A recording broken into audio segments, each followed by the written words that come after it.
Police তো হওয়া দরকার এদের মতো। দেখুন কতটা মানবিক পুলিশ এরা। একটা অটো চালক ভাই বিপদে পড়ছে, সেখান থেকে কিভাবে ভাইটাকে উদ্ধার করতেছে, ইভিন হচ্ছে আরও নাস্তা পানি খাওয়াইতেছে।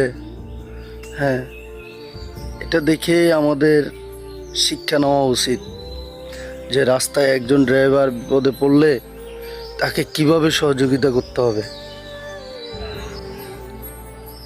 আর ভিডিওটা যদি না দেখেন তাহলে মিস করবেন, ভিডিওটা অবশ্যই দেখে যাবেন।